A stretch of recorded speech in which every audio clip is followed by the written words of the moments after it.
Келесі 459 есебіміз. Екі ыдыс бірдей көлемдегі сумен толтырылды. Бірінші ыдыстағы судың 7-ден 5-і, екіншісіндегі судың 9-дан 5-і жұмсалды. Енді өзіміз сұрақ қойып есеп шығару керекпіз. Сонда барлығы қанша су жұмсалды деп сұрақ қойсақ болады. Сұрағы барлығы қанша су жұмсалды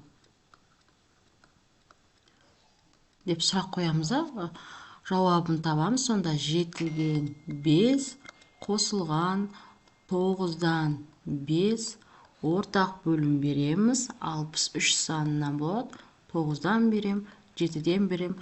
Бөлшектің бөлімі 63 болады. Көбейтсек 45 кетен болады.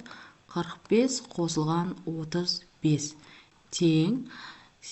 Бөлшектің алымы 80 кетен болады. Бөлшектің бөлімі 63 кетен болады. Яғни араласанға айналдыратын болсақ, 1,63-тен қалды 17 кетен. Яғни 1,63-тен 17 болады екен.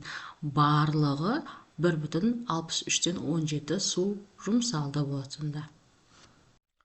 Келесі 460 есебіміз. Ұзындықтары бірдей қызғылт, көк, жасыл түсті жолақ мата алынды. Қызыл жолақтың ұзындығы 2-ден 1-і, көктен 6-дан 1-і, жасылдан 9-дан 1-ін қиып алынды дейді. Яғни өзіміз сұрақ қоюымыз керек. Барлығы қанша бөлік қиып алды деп сұрақ қояйық. Яғни барлығы қанша бөлігі қиып алынды. Барлығы қанша бөлігі қиып алынды дейді. Енді қосайық бәрін. 12-ден 1 қосылған 6-дан 5 қосылған 9-дан 4. Ортақ бөлім береміз. 36 санынан 3-тен береміз. 6-тан береміз. 4-тен береміз. Сонда бөлшектің бөлімі 36-ға тең болады. 3 қосылған 30 қосылған 16 тең. 36-тан 49 болады. Бөлшектің алымы үлкен, араласанға айналдырайық. 1,36-тан 13 кетен болады. Яғни 1,36-тан 13 бөлігі қиынып алған екен. Келесі 461 есебіміз. Ансамбль мүшелерінің киім тігу үшін мата салынып алынды.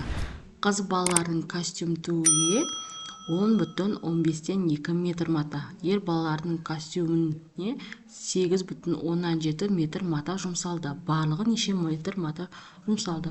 Қосайық. Сонда 10,15-тен 2 қосылған 8,17. Ортақ бөлім береміз. 30 санынан 2-ден береміз. 3-тен береміз.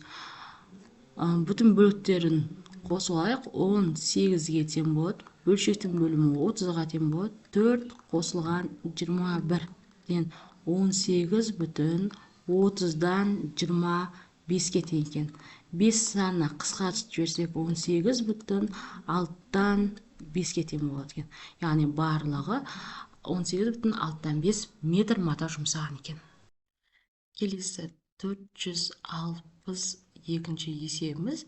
Бірінші егістіктен 13,95 тонна бидай жиналған.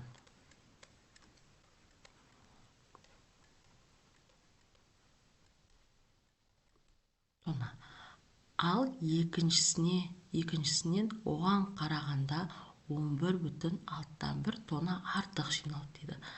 Яғни екіншісі осыған қарағанда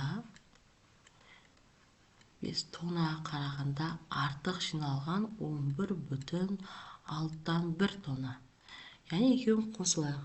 Ортақ бөлім бізде 36 санынан болады. 4-тен береміз, 6-тан береміз. Бүтін бөлігін қоссақ 24 болады. Сонда 24. Бөлшектің бөлімі 36-ға тең. Так, 26-ны қосатын болсақ 26-ға тең болады. Енді қысқартып жіберейік сонда екі санына. 24,18-ден 13 тонна. Бұл бізде екінші егістіктен алған бидайдың өнімі. Мынау бізде бірінші егістіктікі. Енді барлығы неше тонна бидай жиналды деді. Яғни екі егістіктен алған тоннаны қосамыз. 13,9-дан 5 қосылған 24,18-ден 13. Ортақ бөлім береміз. 18 санынан 2 болады. Бүтін сандарды қосатын болсақ 37-ге тең болады. Бөлшектің бөлімі 18. Так, 10-ға 13 қоссақ 23-ге тең болады. Бөлшектің алымы бөліміне қарағанда үлкен, сондықтан да 23 санының ішінде 18 неше рет бар деп іздейміз да, оны 37 санына қосып жібереміз. Сонда 38 болады. Бөлшектің бөлімі 18, алымы 5-ге тең болады. Яғни барлығы 38,18-ден 5 тонна жиналған екен.